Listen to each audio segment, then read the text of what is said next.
Hello. Hello, everyone. Hello. Hi. Hello. Hi, all right, good afternoon to everyone. We are very delighted that you could join us today.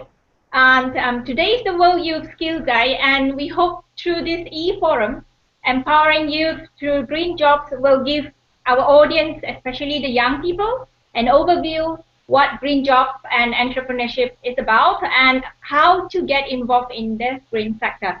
Before we start the discussion, I would like to introduce you all to our panel members. We have here today Louise Baker, the moderator of today's e-forum, and she's the Unit Head of External Relation and Policy Advocacy of UNCCD. Ms. Drinka Jeremy, our young professional panelist who is the Croatian representative of Young Professional for Agricultural Development, YPAD, and currently the Vice President of Association Organic Farmers of Dalmatia. And we also have Yelena Petrov, the expert advisor at the Department of Planning and Implementation of EU Fund of Split Dalmatia region. She is currently helping young people who are involved in sustainable agriculture to secure grants to start up their farm.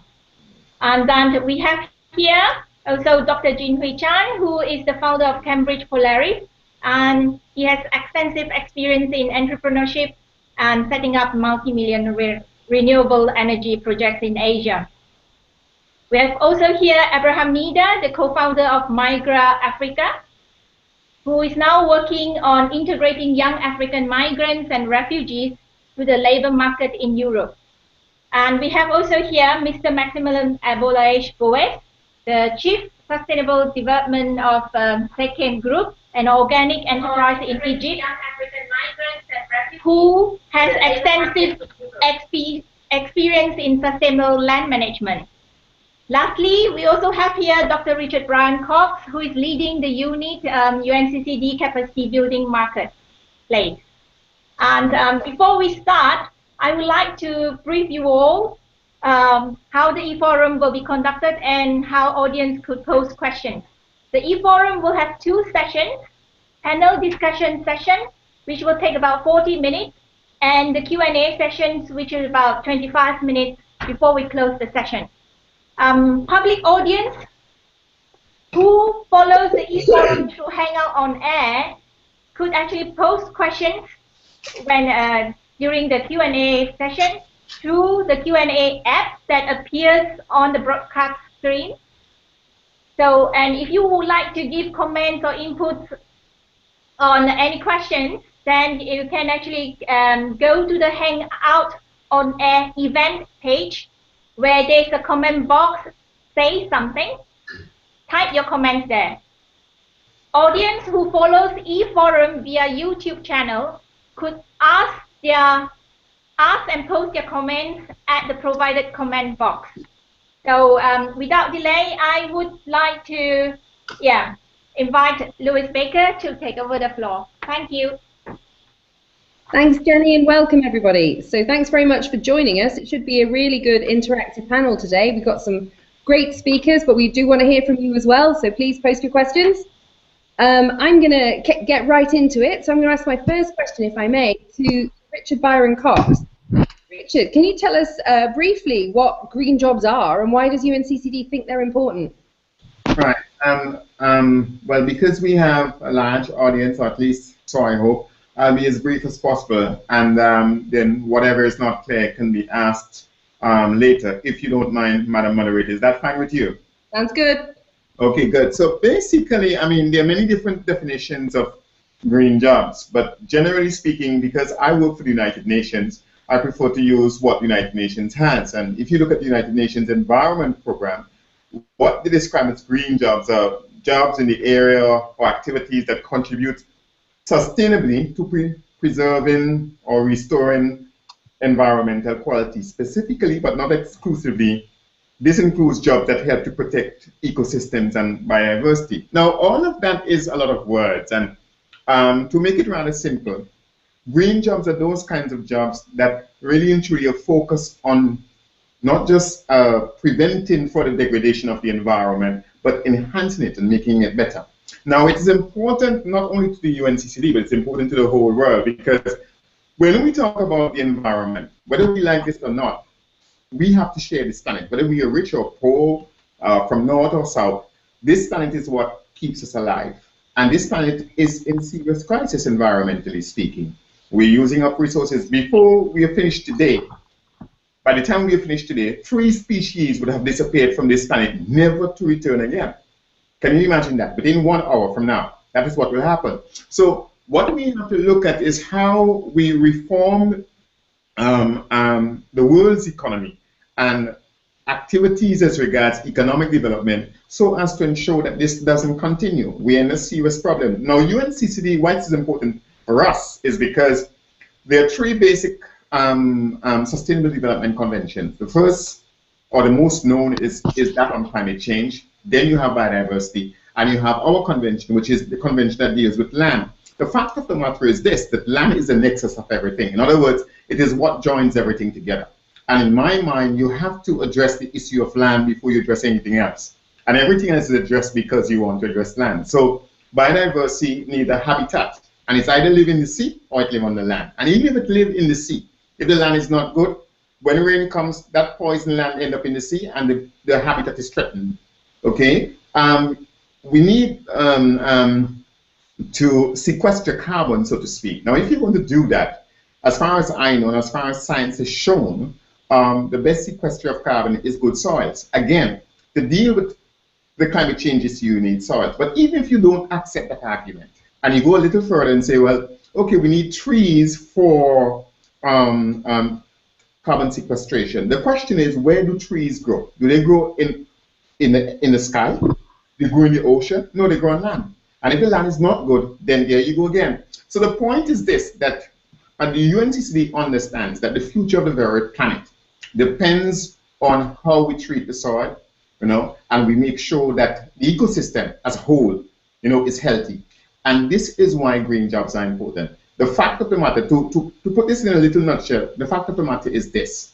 We cannot continue the way we are going, and have what I call a vicious circle of the constant consuming of fossil fuels, which then leads, to this blanket that covers this planet and traps all the heat. Otherwise, we're going to die.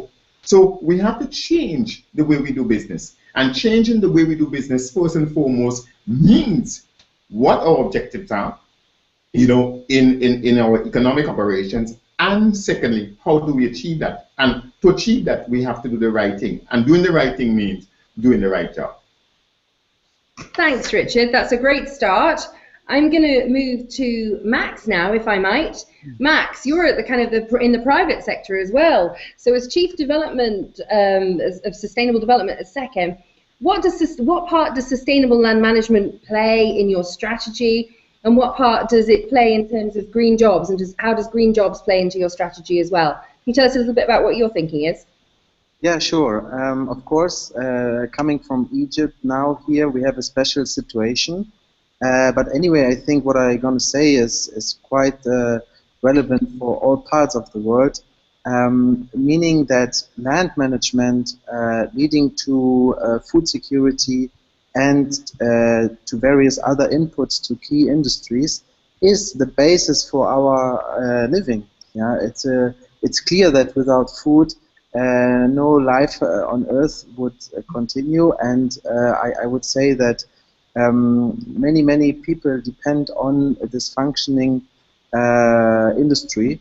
But unfortunately, what we kind of see in the world is that this industry is left behind somehow, especially the people who are working in land management are often amongst the poorest. But they play an incredible important job because, as mentioned here before, land management is a key driver for resource usage and also for sustainable resource consumption, because the way you approach it is the way you're gonna keep soil or soil quality increasing, or you're gonna destroy soil quality, and hence you face the problem of erosion and land degradation, which is a key element, of course, UNCCD has recognized. And I can just say that when I think about land management and what we do here, we are touching on almost all the United Nations Sustainable Development Goals that are around.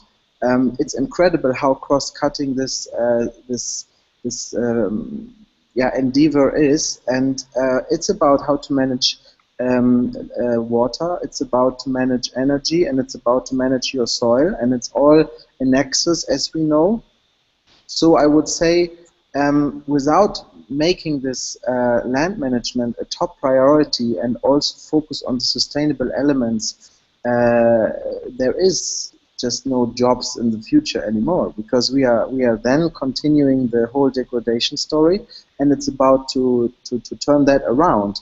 And we all know that that in the long run perspective is what counts, not the short run perspective. So I would say, be it renewable energy, or be it irrigation experts, or be it animal husbandry experts and agricultural engineers, all who are involved, if they apply a long-term perspective and they realize how they have synergies with each other when turning on the sustainable development orientation, then I think land management can be a key for not only a green job strategy, but for a general strategy for maintaining healthy growth and development in our societies. Thank you. Really useful insights there. Thank you very much. I'm going to turn to Mr. Chan now. I know that you've been having experience in setting up large renewable energy projects in Asia, and have recently written about indigenous entrepreneurship. It's very much touching on what Max was just speaking about there. So can you touch a little bit about how going green is good for business? Is it good for business? Is it good for employment creation? Okay, great. Hello, everyone. I think this is a very interesting question, and I have one very key point that I want to discuss here. This is opportunities. Many businesses or individuals, they see this is a growing sector, green sector.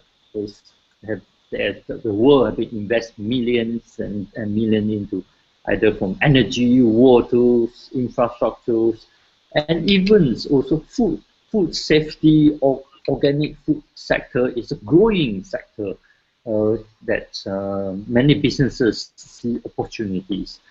So if you talk about big businesses that building on big project, there are also opportunity in smaller area, very localized small business that give you the opportunities as an individuals, no matter you are in a big city, in a small town, or in a rural area.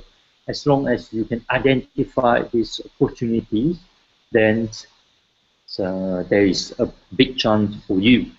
So opportunity can be big, small, or it can be global, it can be localized, it can be a big step in terms of improve the environment, in terms of conservation of resources. It can also be a very small incremental step. I believe that all are opportunities for businesses, for individuals. Then I want to move into opportunity in another aspect, which is not to mean that a big business that you involved in green sector is a green job. Every businesses, every sectors, there are requirements. There are requirements for business to be green, no matter what kind of sector they are in. There are requirements for business to be sustainable.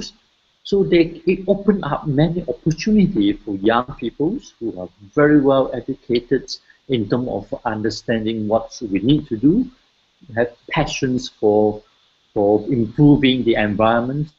All those are opportunities for young people to go into any companies that help them to make their business more sustainable, to make their business more green. I think those are very important. Of course, that comes other than opportunity, other than rewarding in terms of financially. There's this aspect that everyone of us understand, which is a feel-good factor, that you understand that you're doing something meaningful, you are doing something that not only help yourself, help your surrounding, but also contribute to the global goods. I think those are a key aspect of why more people, more businesses want to get involved into either in green sector or become more green in their how they conduct their everyday business. Yeah, fantastic. Thank you. Yeah, so lots of opportunity out there. That's good to hear and good to know. Yelena, from your experience, how big is the demand for green employment now? Do young people want to get into this? And where do you think it's going to go in the future? Do you think this is a sector that's going to be expanding? Hello. As you know from the introduction, I have been working for a while within the organic sector, and especially within the organic agriculture sector. And I'm going to what we just heard. It is a sector where many people really feel good, and the fairness and care principles within the organic sector is something that drives people to get in. So to get back to some facts, well, the FAO estimates if the agriculture will shift from current conventional way of production to a more sustainable way of production, 200 million jobs would be created before 2050. But I wanted to give you also a little bit more regional, local overview, because I live in Croatia, and I'm involved a lot with the Western Balkan regions. And we had a wonderful study on and the model of what would happen if the Western Balkans would convert to 100% organic. And the estimate of that model was that 100,000 jobs would be created in 4 countries of Western Balkans, which is really a lot. And if we go even more local, we worked with UNDP's Project Coast here in Dalmatian region. This is an area of 4 counties. They estimated that in the next 20 years, if the regions would go into the smart specialization as a green development as a smart specialization, we could create 10,000 more jobs in our local environment. And if you compare it with the statistics of our unemployment right now, which is around 40 to 45,000 people, it's 1/4. So it's really a lot. And if you give this data, as I work in a regional government, if you give this data to political people, you would expect that they would immediately say yes, we go green immediately. But for me, it took me 8 years to kind of shift a little bit the mindset of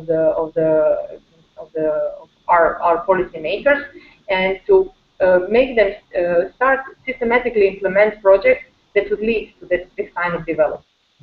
I will tell you more about the project that we are doing right now later on. But there is another issue apart from just green jobs creation, and that is the rural environment right now. We are facing very big problems with the depopulation of rural areas.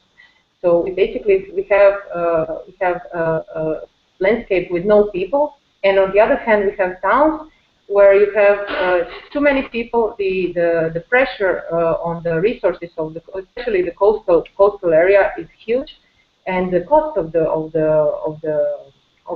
this happening is very big.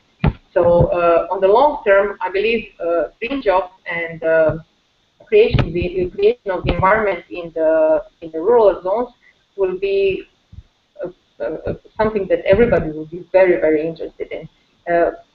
But I would also like to emphasize that currently many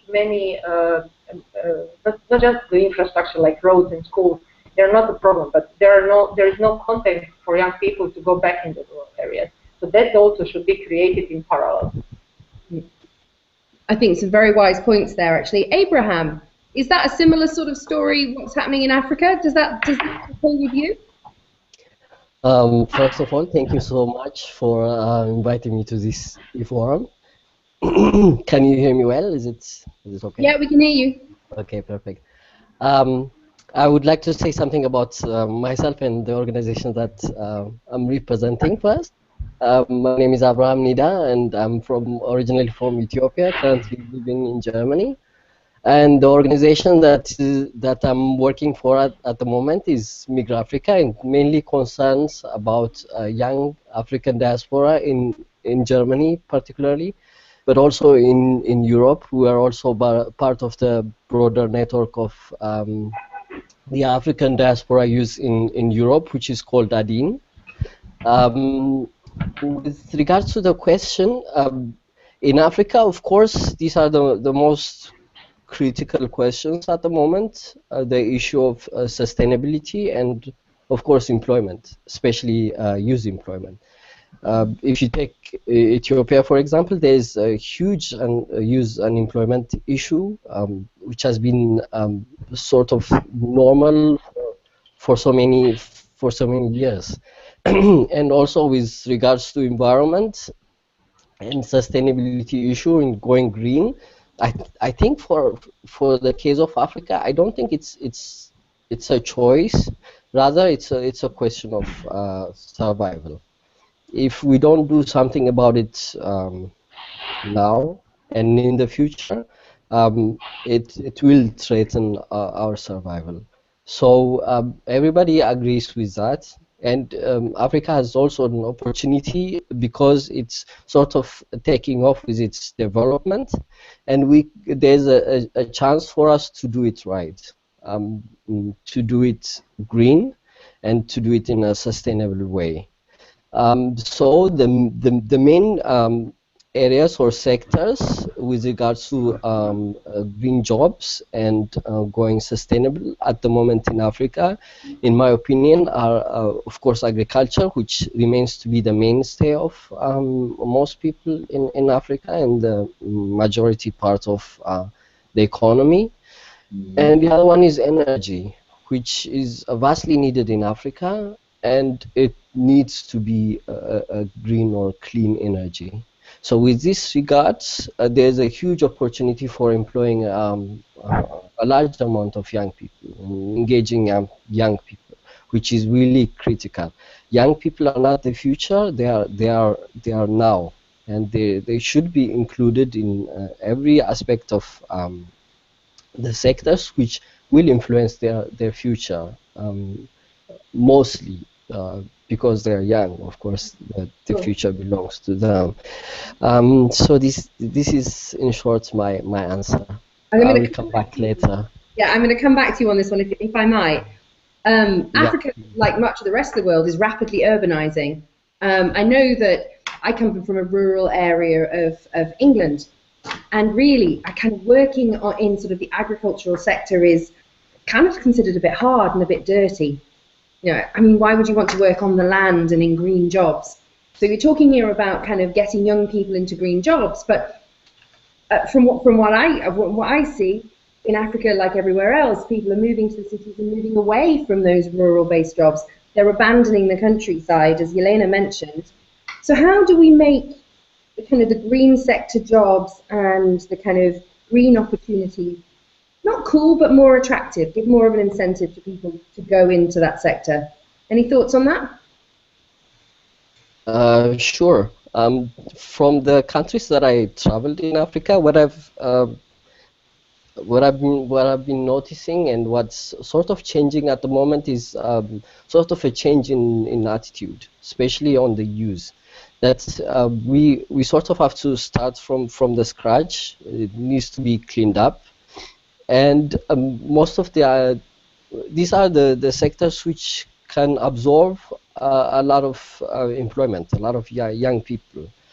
So if agriculture needs to be developed, it has to be done, and it can be a starting point for development in the future. And the other thing is, of course, there needs to be an incentive, and this can come in a form of sort of microcredits at this level, at sort of like at a lower level, which can be available for vast amount of young people, which sort of incentivize them to go into for going green. And also technologies. technologies which are not so complicated and advanced, rather technologies which can be easily transferred and which are not complicated and which can be done with sort of like a low cost capital. These are the most important things which are, in my opinion, needed in Africa for us to advance into the green jobs and green economy. Thank you so Thank you. much. So I'm going to come back to our colleague Zrinka. You're kind of, from what I understand, you're a young person and also a young woman working in the agriculture. Imagine that, and I was born in a big city and wanted to move to rural areas. So, kind of, sorry, the statistic. Yes, what's the challenge? I took over my family organic farm like maybe a month ago. It was not really easy decision when we see how is the image of the agriculture is not nice. Yeah. We all know that, not even in Croatia, not even in any part of the world. Why and what are the challenges? I want to simplify it. Two words: money and access. So first, if you don't have a seed money to start your own project and to start your own business, you are gone. You cannot do any farming and you cannot do anything with it. The second thing is access to information, to knowledge, to capacity building opportunities, to any kind of education. So you have to combine all of those. So first, there is a lot of funding opportunities, but we don't have enough information about those. So that's also the key. Jelena is going to tell you more about those funding things. And the other thing is knowledge. It's not enough to have formal education. I also think that you all know agriculture is life learning process. I do have a formal university degree, and it's not enough. We have to do more. We have to do some informal and informal learnings, education courses, I don't know, workshops, and this other thing is to work together, and that's the beauty of networks and of associations, and that's where young people are getting it. I think that now the atmosphere among youth in agriculture is getting better, and we are aware of building networks and working in associations, and that's what YPAR also provided me, the huge base of opportunities of different kind of informations, which also helped me on my field. It's not just about conferences, different kinds of events. It's also really concrete. And on the other hand, the association, we have in this organic association in Dalmatia, there is a lot of young farmers coming and they want to do something. So there are a lot of challenges, but they are not that impossible missions. So I think what is important, if you want to do agriculture, you have to love it. There's no secret stick, like I don't know, magic stick of the fairy. Okay, let's bring everyone to do farming. It's not easy, it's not really nice, and it is dirty. But on the other hand, you are producing food, and let's be honest, we all do have to eat something now and in 100 years from now. So I think that's the sector that it just can't disappear, and it has to go further. Hopefully we can go 100% organic, I don't know, in 2030 or something. I'm sure if you're leading the efforts, we're in a good place. That's great. Thank you very much. I'm going to come back to Max maybe next, and Jelena. Do you have any, I mean, you're both working in sustainable land management. Do you have any good examples of young people being engaged? Can I come to Max first, maybe? You can unmute yourself, Max. There we go. I have to unmute, yes. Okay, so I can definitely back up the trend that more and more youth and young people are waking up. They are fed up from the dusty and crowded city life where they're running after shadows of income generation that they cannot really identify. They dream of something authentic, something where they can experience themselves, something where they can see the result and touch it. And honestly, I mean, food production is great when you see at the end the result. So there is a whole trend of very well-educated people who I would consider also as the pioneers in a kind of consciousness shift from a new millennial generation, kind of. But as as Rinka said, access to capital or to land is key. The rest we will manage. You know, the rest will come on the job, will come with passion, will come with exchange, and there's a strong network. What I see as still a challenge is to enlighten the fire and the passion with a lot of people who are coming from poorer and not so much educated society groups, and they have no choice, and they are kind of thrown into the whole agricultural story, and they dream maybe of going to the big city, you know, that black box of there everything is fine. But of course we know today's in these urban places nothing is so easy and so fine. So how to regain that passion and to show that they are on the right track and to really work together and bring a good amount of critical thinking and problem-solving attitude is what we need. We don't need so much specialist knowledge because we have people who come here and help. We just have to keep it and work together from all the different kinds of educational backgrounds, and that's the beauty and that's the challenge. Fantastic. Yelena, are you agreeing with Max on that? Absolutely. Well, we had a recent experience. We were implementing one project that was funded from the European Social Fund, and the goal of the project was to make the organic agriculture more interesting to young people. And first part of the project was a kind of a motivational part where we, in association with IFAM Agribio Mediterraneo, we organized a study visit to Italy. And we posted a call to find people who have any kind of agricultural resource. And I expected to get 15, 20 people. Had 50 people contacting us to join the project. And as we planned it on the level of 15 to 20, we had to do a little bit of research to be able to implement it. But in the end, it was a combination of all that. So there were people who had no experience in agriculture, who were architects, who just wanted to go back to the land. There were people who are from rural areas who wanted to do something because they are just circling around and don't know what to do. So they were all kind of put in the group. They were all together for 5 days in a bus and going around. And out of that, a kind of a spontaneous association appeared, because the people got to know each other, they exchanged experience, and the project went on very well after that.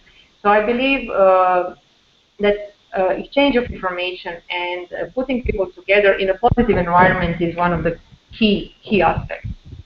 Great. No, thank you very much. Just before I move on to the kind of the skills gap and the training kind of part of this conversation, Mr. Chan, do you have any tips on how we can encourage people to be green entrepreneurs? I believe that there are many factors that people would like to be interested in green sectors. But there's one key aspect would be that a lot of people, they need to consider the financial aspect. They would need to understand that if I get on to do agriculture, so only can I earn enough? Can I have a good life? I think those are also key aspects of it, and then it's come back to the knowledge on understand how the business is going to be run, how to earn income, how to understand the market. So both the production part and marketing part, this knowledge part needs we need to help them to understand like how to do a proper business plan and then how to move on from idea to real business opportunity, and then how to implement it. And And I believe that just now Rinka have discussed a lot on that as well. How to build network, how to build your supplier and your distribution channels. So those are key skills other than access to funding that might crowdfunding or microfinance. I think those are area that will make people feel comfortable that they want to get into. I we discussed quite a number of instances just now talking about people leaving rural area go to city. I have a case in China, which is a World Heritage Site. It's a very beautiful landscape, by very large area of traditional 1,000 years old long rye terraces. But people are leaving, young people leaving that particular area, go to cities, small city and town, try to find some jobs. But because of the development of tourism industry, they have people want to come back. They identify the opportunities. They have to think about how to do it right. So we hope to try to help them to do it right, to take care of the balance of human activity and the environment for 1,000 years. So how to do it, how to take the opportunity of additional income from tourism activities are key. And then we move from mainland China to Taiwan. Taiwan is a more developed part of the world that the development has been going on for a very long time. What they encounter now, there are many small towns all over Taiwan. Young people just disappear. There's no people living, very few, only old people living in those small towns. Everyone is moved to big city. But there is a trend. There is a reverse trend. Young people, highly educated, they have skill, they have knowledge. They move back to their hometown, home small town. They try to develop something. They look into either creative industry, organic farming, all sorts of new and creative, innovative idea combined with their knowledge about this uh, uh, internet, mobile technology. They do something very, very good that also they bring back more young people and then form a cluster of innovative cluster of people in a small area, small town, close to the rural area as well, close to land. So I think those are good examples, good trend that we have to look into. I think that's what we want to see, isn't it? People going back to the rural area and making a good job and a good career out of that, making money, building a bright future. And it isn't just the hard work of managing the land. There is the marketing, there is the tourism, there's this whole package of opportunities out there. That's great, thank you. I think we're going to kind of move on to the idea, I think, of capacity gaps and skills gaps now. I think, can I perhaps put the question out there in a sort of a general sense for people? What do they think the skill gaps are that are out there, and how do we go about closing those gaps? Who would like to take that question first? Would anybody like to answer that question? Can I come to perhaps you, Yelena? Have you got yeah? You want to say something? Go ahead. Yes, well, I'm very much involved in the capacity building, and so the projects that we implement are related to capacity building, and it maybe comes from the context of our agricultural areas. So if you look at our data, we have 90% of the members of our agricultural households who have only primary education. Then we have like 2% of people who have any kind of education in agriculture. And on the other side, you have, due to the problem of the population and the people going out to the rural areas, you have schools closing, and primary and secondary schools closing. So you don't have any kind of schooling. We lost 25% of schools in rural areas in the last 10 years. And that is on one side. So you have the knowledge transfer coming from parents to children, and that is basically almost everything. And then you have the young educated people from other sectors wanting to come to the organic sector, and they don't have any kind of source of knowledge. because our extension services are not trained well. There is not enough of vocational education. Many skills are really lacking. And theoretical knowledge that is given in our universities is too theoretical. A lot of practice is lacking. I could maybe tell you more about it. By the way, Jinka and me are sitting in the same room, so that you know. And in the organic farming, it's very specific that the knowledge is high, actually the high input. So I really believe that creation of targeted training programs and especially strengthening advisory services and extension services as a sustainability of these training programs is one of the key issues. And on the other hand, apart from the technical knowledge, there is this entrepreneurship knowledge. We realize now that no matter how much we train in a technical way, if you don't get the entrepreneurship side, nothing will happen.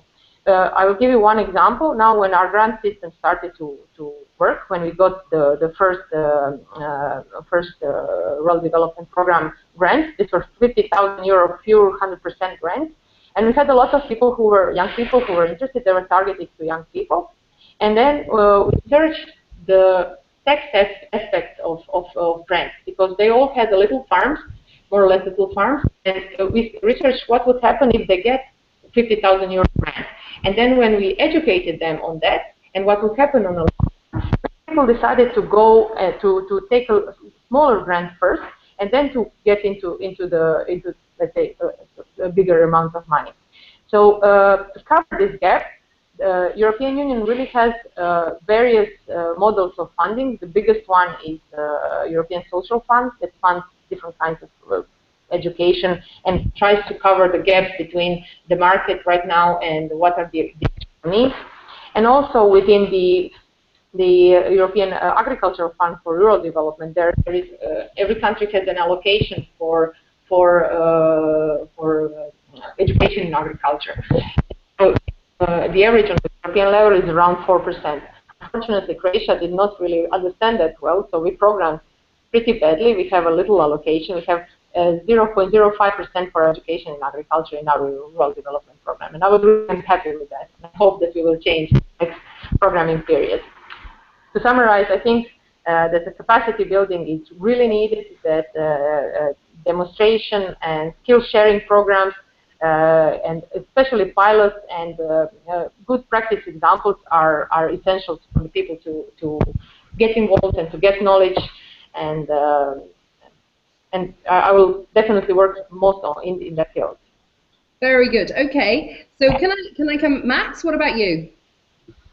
Do you think there's a gap, and what needs to happen to close it?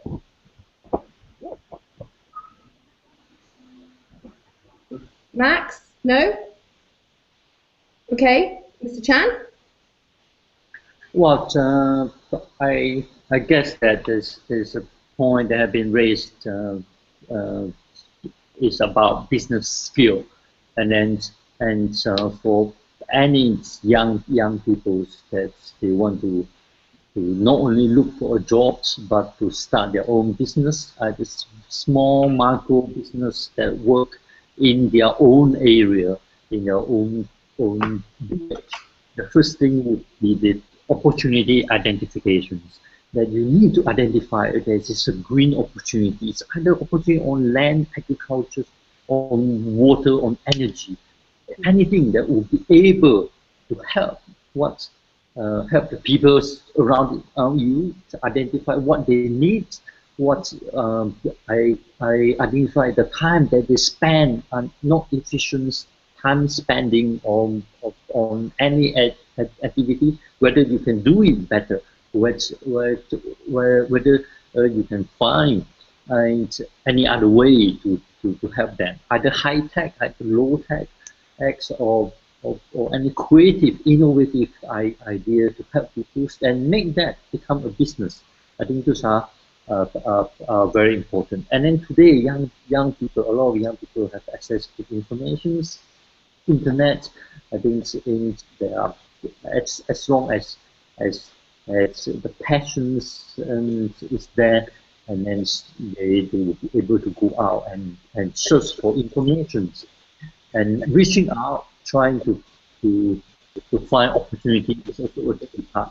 That is one part that I want to mention. Like in China, currently, I think a lot of people know about the rising cost of China in terms of manufacturing, and as well as this a lot of small businesses, manufacturing plants, they they, they used to produce something for Walmart for big companies, but they didn't know how to sell. But today, Chinese government try to match two group of people, highly skilled, highly educated young people after graduate from university, they access to information, internet, they know how to market products. They combine with all these small businesses, all the traditional businesses that do not know to do this part. And then they bring these group of people together and then try to make things happen. I think this is a good opportunity as well as a lot of young people in Europe, in developed countries, they try to do something. They try to involve in greens, in organic farming. Can we combine their skill, their understanding, their ability with people in the rural area who might be have less education, might have less access to information, and then combine these two group of people join force, and then it will be complementary with each other, and then we can see something might happen out of this synergy of these two groups of people. Fantastic. Thank you very much. Can I ask who else needs to speak on this? Abraham, what do you think about the skills gap in Africa? Is there anything special needing to happen? Sure. I think the challenges remain sort of the same. These are, of course, awareness raising about the issue. These are capacity building, issues, capacity building gaps. Also, of course, finance and capital and technology transfer. I think these are still relevant and needs to be addressed. And I think that's why the 10-year strategy of the UNCCD is still relevant in Africa, and those are still needed for us to go forward. How about you, Max? In your business, is there a skills gap in your business for your expansion? The young people have the skills? We may have lost Max somehow there. Okay, never mind. Elena, can I? Sorry, no, it was Rinka, wasn't it? You have got a mentorship program, I think. Yes, that's one of the tools YPAR is providing, and I think it's really great initiative and project. And now the YPAR as a platform is testing different kinds of mentoring programs to see what's the best way and how to benefit the most young people in agriculture. So we have different pilot projects from face-to-face mentoring program in Kenya through online mentorship program for women in agribusiness. Then there's the project of the YPAR Nepal. It's called Edumala Mentoring. It's purely online mentoring program. And maybe the prettiest of them all is Young Agripreneurs Project, which is done in partnership with GFAR. That's the Young Agripreneurs project. It was the big contest, and then of all participants, 6 of them got the money award, and also they got the 12 months mentorship. So why mentorship is really nice way of teaching youth. That's the only chance, and that's the chance to connect seniors, more experienced professionals with us. Could also we have some knowledge, but we have this little gap of experience and school knowledge, let's say. So this is a way to connect us all. So it's also the tool to provide to young professionals business skills, also soft skills, how to communicate with your customers, how to get into the market, how to use ICTs, how to use social networking to sell your products. So there's a really different wide variety of skills that can be taught through mentorship projects. And I'm really proud of being part of YPAR, because now I see that this mentorship thing is really growing, and it's getting really, really great feedbacks from the mentees, also from mentors. So now I hope that in future, in next years, there are some plans to bring this program wider, so more YPAR members can access to mentorship program as a mentees. And I hope also to implement some projects here also in Croatia, because we had this small project last year. It was called Elders Teaching the Youth in Croatia. I did it in collaboration with the small youth association near Split, where we actually had seniors, pensioners, who were teaching the youth on their fields. So we had 6 different workshops on the field, where us, the youth, were learning from really old people, because there's also something interesting. There's some traditional knowledge that is not in any book. So there is really different aspect of bringing the age gap closer, and also bringing this traditional knowledge back to the youth. Then we can use it together with combining new technologies and some old knowledges to how to actually cultivate our land without harming the environment. And I think that's what we all want to do in the end. Very good. Richard, what's UNCD doing in this regard? Well, the first thing I want to say in relation to this is this, that we have to understand the skills and so on come along when people realize that there are opportunities to be had, you know, and these opportunities are in various fields. As regards the UNCCD, what we have done over the last 2-3 years is that we have created what is called the Capacity Building Marketplace. And the Capacity Building Marketplace is where we basically set up a 24-hour, 7 days a week marketplace where all the offers on capacity building as regards sustainable land management are there. And what you want to offer, you can offer, and what you're looking for, you can find. And what we have done is to democratize the whole process of capacity building. What do I mean by that? Somebody just mentioned a while ago that traditional knowledge is not found in any book.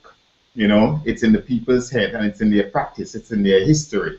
And what we have done is that we do not agree to this idea that knowledge or capacities only come from one part of the world or from one set of people. We believe that everybody has a role to play in this, and there are capacities that can be had from Africa or from the Caribbean or from wherever else. So this marketplace allows everybody to actually not just go there and collect stuff, but also offer stuff, and in every area, whether it be scholarships, whether it be grants, whether it is vocational training, you know, or whether it is volunteerism, anything of that sort. Now, we know that the future as regards green jobs is about young people, and the marketplace is focused on that. It is more something for young people. It's more oriented to young people.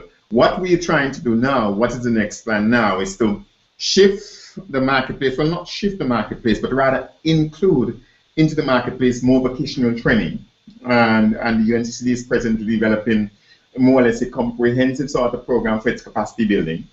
And one of the things we are looking at is the vocational aspect of all of this educational process, rather than just, as somebody earlier mentioned, the theoretical or university knowledge, if you want to call it that, you know. So we are doing a tremendous amount of things. What I think we have not been able to do yet, and which we need to do, is that we still have not been able to get young people to understand the marketplace is theirs. It is not UNCCD's marketplace. We only manage it. We only administer it. Okay, but it belongs to the world. It belongs to the parties. So, for example, a lot of people here with us today on the panel, I do not know enough of the marketplace, and I hear them talk about different things that they're offering, different things that they're doing. But outside of Abraham himself, I don't know whether or not these other people know that there is a marketplace, that they can offer these opportunities that they're talking about, but also that they can gain opportunities from it, regardless of what field it is as regards capacity building for sustainable land management. So this is basically, in a nutshell, what the Unccd is doing. If I just add one other thing here, because I think this is important. The whole question, as far as I am concerned, as regards green jobs, why green jobs? This is the fundamental question. This is the question that, because a job is a job, and you want a job. You know what I mean? You want to be employed. You want to make money. So why green jobs? This is a fundamental question. And in my mind, I think the whole issue of the very future of the planet and the very future of these young people has still not gotten home yet. So it's still only purely an issue of economics. It has to be broader than that. It has to be the question of sustainable development overall and achieving the sustainable development goals, you know, and in particular sustainable development goal 4. So I think that message has still not come across. I do still think that we are focused purely on economics of it. And green jobs are about not just economics, it's about sustainable development as a whole. I think that message still needs to come across. Cool. I think I can see that Max is back on. We've lost Max for a while there. I wonder if Max wants to add anything about the skills gap and what needs to happen to close the skills gap. I want to highlight the fact that you cannot just sit back and, as a private sector, wait for the skilled job people to arrive and transform our business. So I think it's crucial that private sectors take education also on the clean hand, and that they create institutions that are adapted to the local circumstances, that know exactly how to deal with this local dynamic, meaning education becomes a private issue. Because honestly, in the past, I know what I in my environment, the curricula, the bureaucratic apparatus behind the education is and will not provide attitude skills in order to deal with the challenge.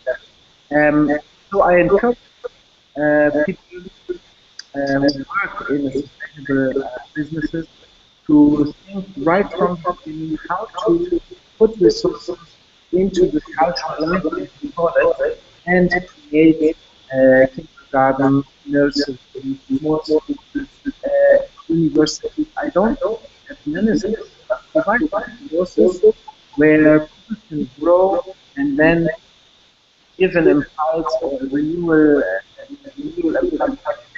later on and the other.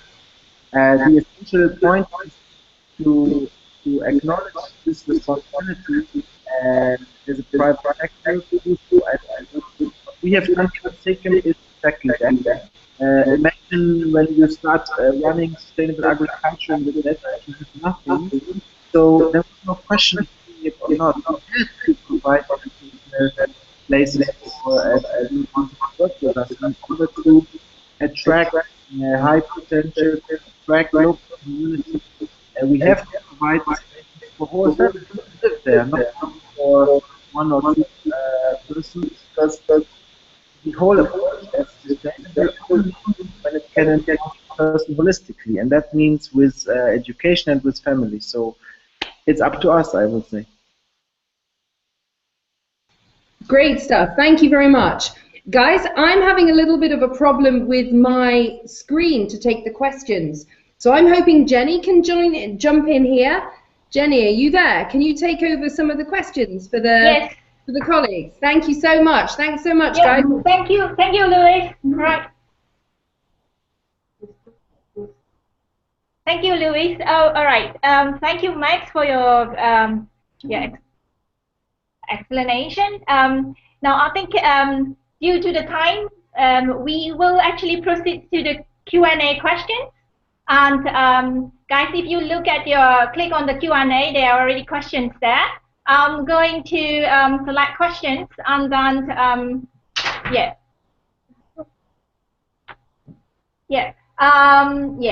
So there will be one, yeah, I'm going to select questions and then I'll post it, right? Okay. So one of you would have to answer it, right? So this question sounds like this. Don't you think we should change some standards in the Western, sorry, yeah, in the Western states? When I started to run my business in Germany, authorities were only interested in my benefit expectation and nothing about my social and ecological aims. Can this be a key to start a change? Yeah. Any of you would like to volunteer, or should I direct it to Max? You from Germany, initially. Could you actually want to answer that question, please? Yeah, well, first of all, I think yeah, standards and government incentive schemes are important, but I really think it's something that changes within you. I mean, within you as an entrepreneur, within you as a consumer. States will not play that most important role in that transition we are in, and especially we all know that yes, the West, meaning the East, South, and North, they have to play their voices as well. Particularly me coming from Germany, I have a little different experience. I sometimes feel there is a lot of open ears for ecological and social aspects in your endeavors and in your activities and businesses. But in the end, I know it's all about what you want as an entrepreneur, and then you fight against all the obstacles that are there. But you cannot say a success depends on the state on the state administrative decisions or policies only.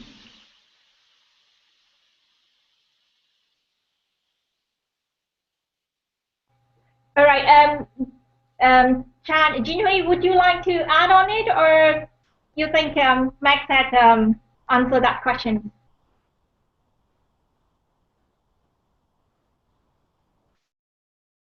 Jinhui, you need to unmute your mic. Sorry. Hello. Hello.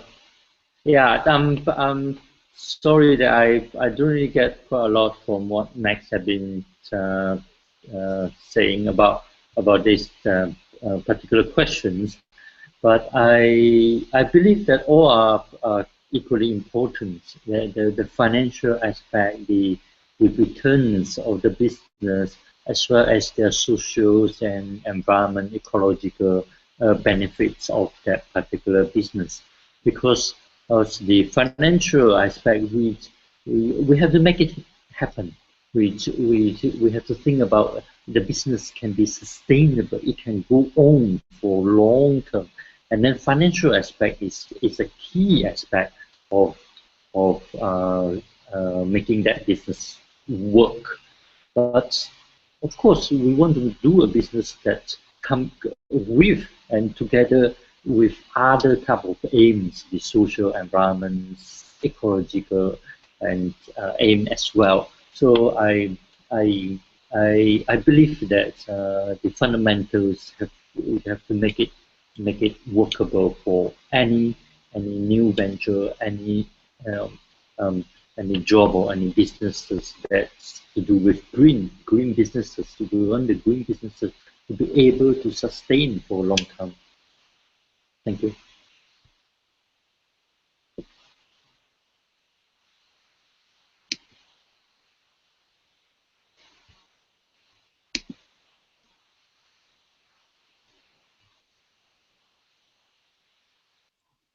Jenny, you have to unmute your mic. All right, sorry.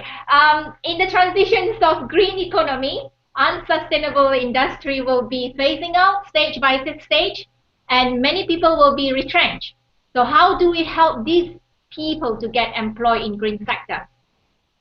Any one of you would like to volunteer to answer? Yelena, would you like to start first?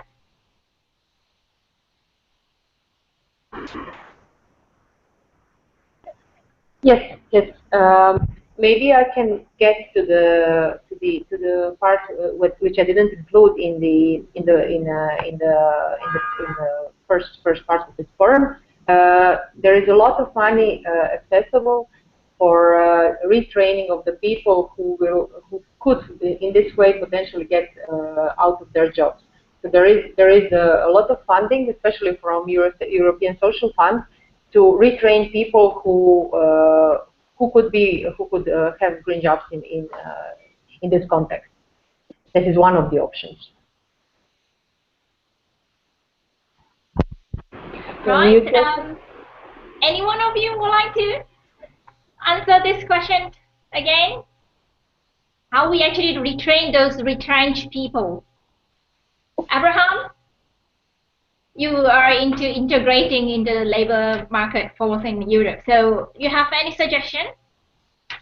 Sure. In my opinion, this has been the case for throughout history. Some, industries and some sort of productions will end and lead into a new form of production. So this has been sort of also a natural thing, and it will also solve sort of naturally. But at the same time, the government and also the private sector has a big role to play in providing the opportunities for training and sort of like realigning the labor into the jobs which are sort of the future. In the case of Africa, I don't think there are such things done at the African Union level, but at the country's level. For example, my country, Ethiopia, is sort of training young people at the university level and also at the high school level, which helps them get into the jobs which will be there in the future and now. So government policy, I think, plays a critical role in this aspect.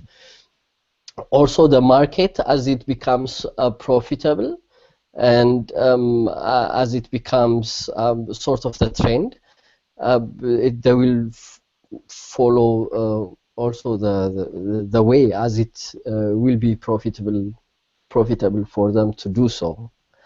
That's what I can say in this regards. But with the case of refugees and also refugees related to green jobs and organic farming, I think it's a great concept, and it's also becoming more and more a trend, because these kinds of engagements, sort of engagement with nature, it has also sort of like a rehabilitating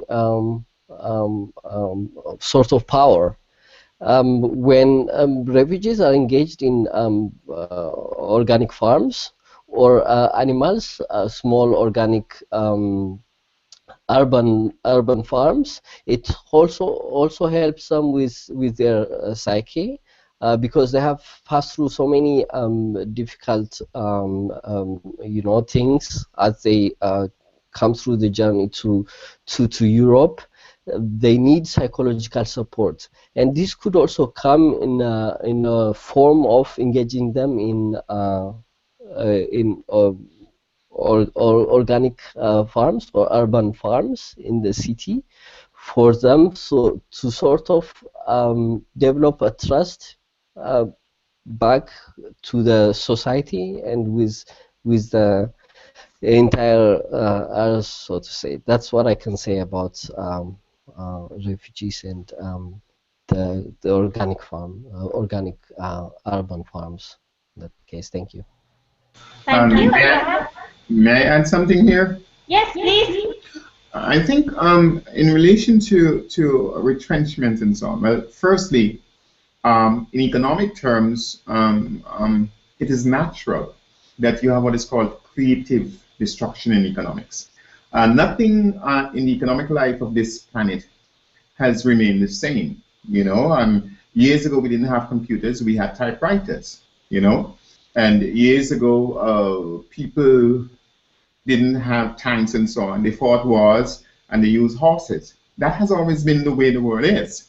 So this is nothing new here. What is important, I think, are four things. Firstly, I think, for example, if you use Germany, Germany has decided that most of its energy by a particular period would be renewable energy.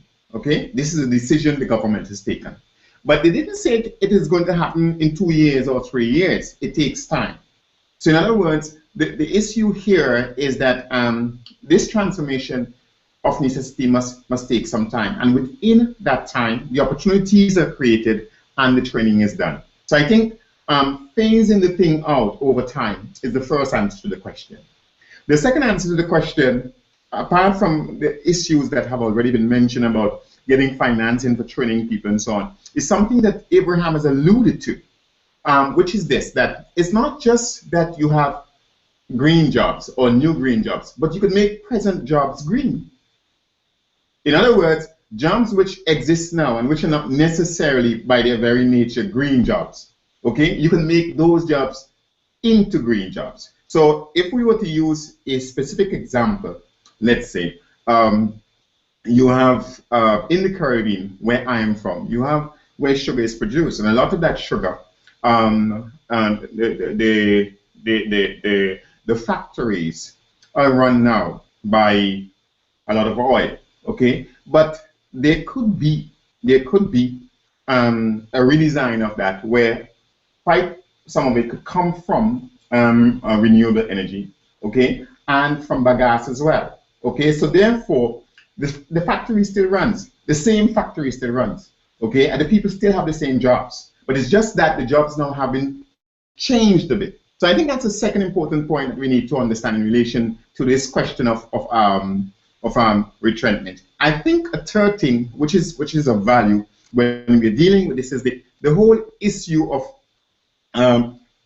making or setting the program, and Abraham mentioned it, setting the program, not dealing purely with the people who are working now, but orienting the whole society, okay, to aim for this, so that you begin now when a person is 9 years old, let's say, okay, in primary school, and by the time he gets to 18 or 20 or whatever, okay, he's already there. He's already there, and the whole society's shift towards that. So I think it's setting the orientation in place. I think those are things that need to be done. Ultimately, though,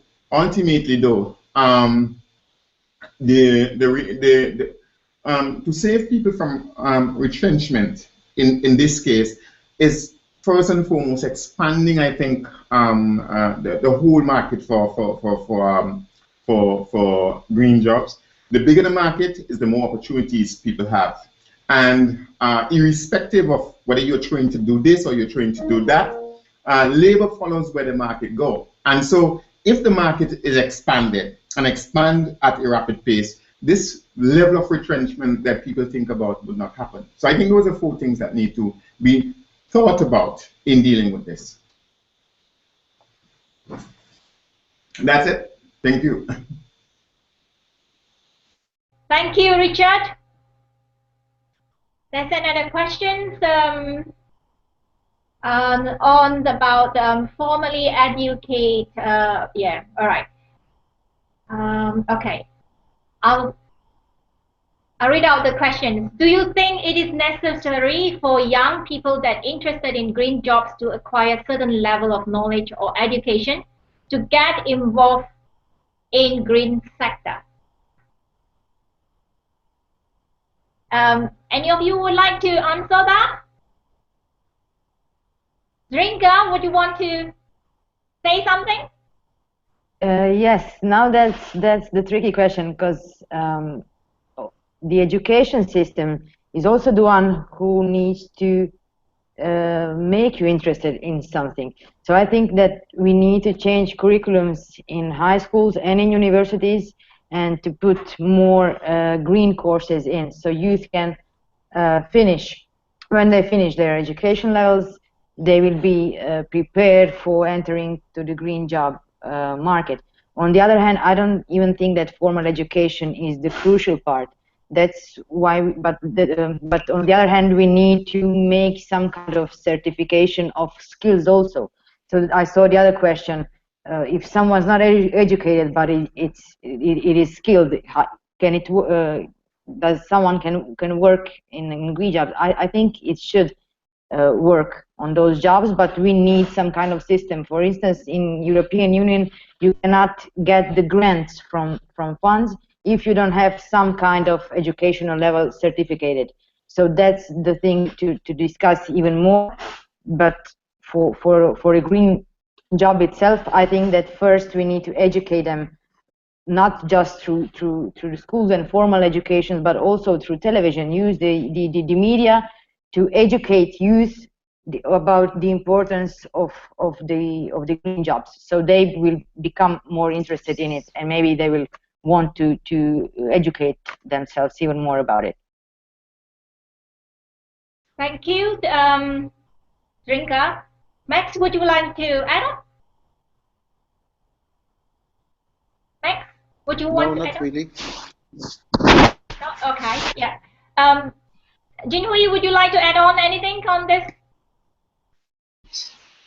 Well, I just want to add on a small part which I believe is quite important as well. As I mentioned just now that I've been to China, the World Heritage Sites of terrace um, uh, rice terrace farming. Kids, small children in that area, they have chance to go to school, go to high school as well. But what they have learned have very little to do with their lands, with their environments, with the area. Either farming, traditional skill of farming, traditional skill in terms of how they distribute their waters, how they use organic fertilizer. Those knowledge is not in their school formal learning. There's all the modern aspect of how to run a hotel, how to service the tourism sectors, how to conserve resources, how to deal with the waste. All those was not in what they are going to learn in the school. So I believe that this is some aspect that we need to look into of school educations have to be more linked to what the people need about their environments, about their own area. Thank you. Thank you, Jinhui. Thank you. All right. This is the last question due to time limitation. Okay. This question, I guess, Richard, will you need to answer it? Is there plans by ILO, UNCCD, and other relevant international organizations to engage youth on SLM at the local, national, regional, or international level? Okay, may I go first on this? Yes, Richard. I think you would have to go first. Yes. There's actually a plan. As I said earlier, we at the UNCCD right now are looking at we are reviewing our capacity building program, comprehensive capacity building program. Actually, our moderator, Louise, is working with me on this because I'm the capacity building officer, and she's providing tremendous guidance as well, helping me to get this done. And one of the areas that we're looking at is involvement of young people at all levels, but in particular at the local level. A matter of fact, just 2 days ago, I think it was, on Wednesday, we were discussing exactly that and how much we can organize at the local level.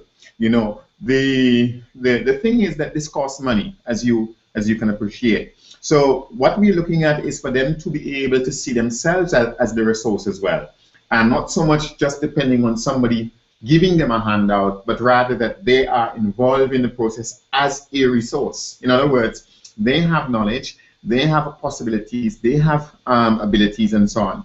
And it can be a two-way street in this process. So that's one of the areas that we're looking at. The other area that we're looking at is how we can use the marketplace to further train people at the local level. We have not had the resources here at the Secretariat to get into a lot of what we would like to get into. And Abraham knows this because he has worked with the marketplace for some time. But with this new program that we are presently designing, it is our hope that we will have some money so that we can better engage the young people at the regional, sub-regional, and even at the local level. Finally, I think what we're trying to do is that we are presently in this program trying to set up different connections. So, for example, as regards women, my colleague who deals with that, the gender issue, she's presently working on a program of capacity building as well, and we're looking directly at using CSOs and NGOs to have them drive the process at the national level, at the sub-regional level, and at the regional level. So this is in the works, okay? But at present it doesn't exist. But at the UNCCD level, yes, it is in the works. So we are hoping that that will come on stream pretty soon. Does that answer the question? Well, yeah, we have to ask the audience about that anyway. Thank you, Richard. Any of you would like to add on?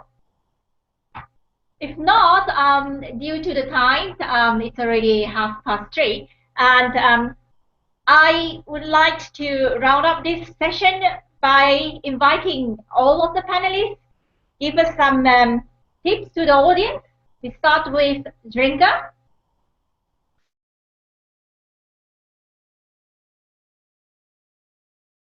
All right, Drinka, you need to unmute your mic. Sorry. Sorry. Thank you for the announcement. I will just use one really nice quote. Stop working for youth and start doing things with youth. So give us chance. We do have knowledge. We do have really strong will, and there is a lot of young professionals. So I'm not afraid of our future. We just need a chance. We need a space, a little bit of money, and your patience and time. I think that's pretty much it. And you need to work together. So John Wypard, join any kind of network and work on it. Thank you, Drinka. Thank you. Richard? Yes, I think I agree with her very much. As a matter of fact, I said so a while ago that young people need to understand that they are also a resource, okay? And they have something to do in this process. And it's not so much that you sit down and wait for somebody to give you a handout. But what I would want to say as my final thing is this, that the very future of this planet, depends on whether or not we change economic operations, okay, and we stop this carbon-driven global economic development. If we do not do that, this planet is in peril. There's no question about this. So it is not if we have to go the green jobs road.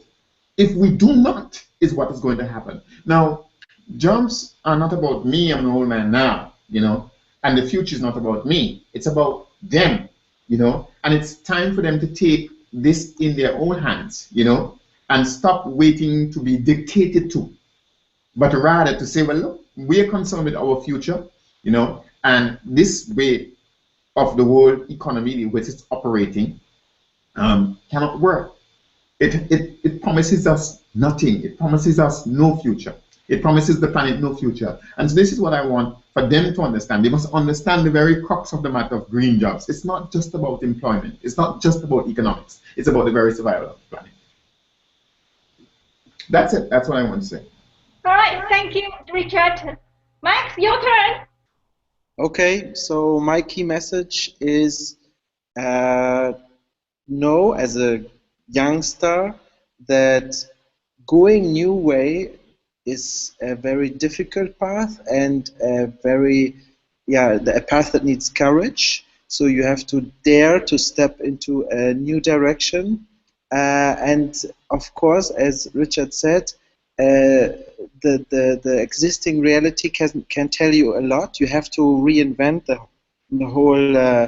whole game. So just be courageous. And when many people would say that you are on a mission impossible, that's probably the right direction to go for.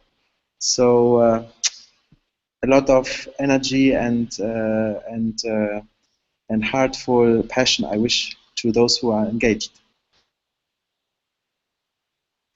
Thank you, Max. Jinhui, your turn, please. Hello.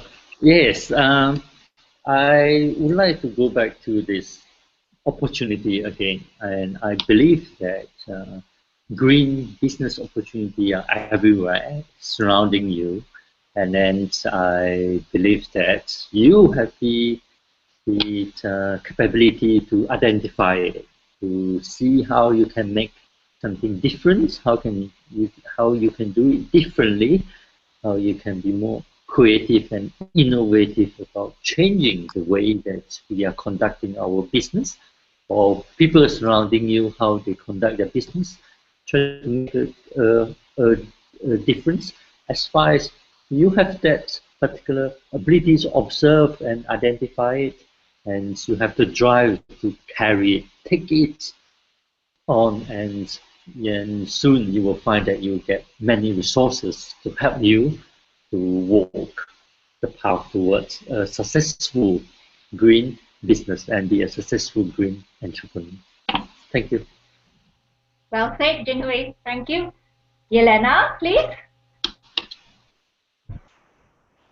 Yes, I would like to say that the green sector is really an opportunity, both from the market side, but also from the human side, and all of the challenges that we mentioned today, skill gap, funding, land availability, they are there, but they can be met. They're not an issue.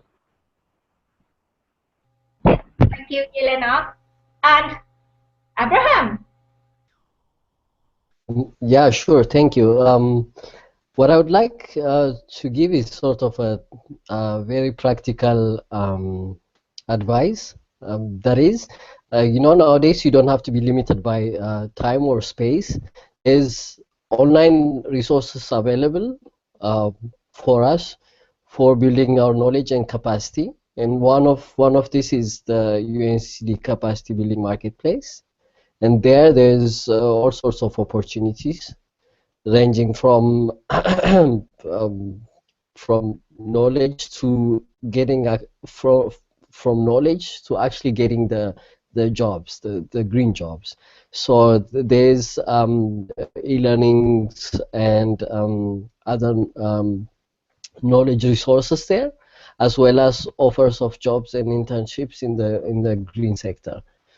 So I advise my young people to visit the UNCD Capacity Building Marketplace. And thank you for inviting me also to this forum. Right. Thank you. Thank you, all the panelists, for your tips. And I think the audience will love it very much. And I actually would like to also thank the audience join us today, and also pass this message, this is automatically recorded in the YouTube. And if your friends and peers miss out this opportunity to watch out at the e-forum, they could actually re-watch again. It's always there. And I thank you all, panelists and audience, join us today. And yeah, if you have any questions, we will upload everything in our website, and also the YouTube, and also this website on the e-forum through Google+. Thank you, and that's all for today's session. Thank you. Bye. Yeah. Thank you. Bye. Bye-bye. Bye. Thank Bye-bye, you. everyone. Bye. Bye. Bye.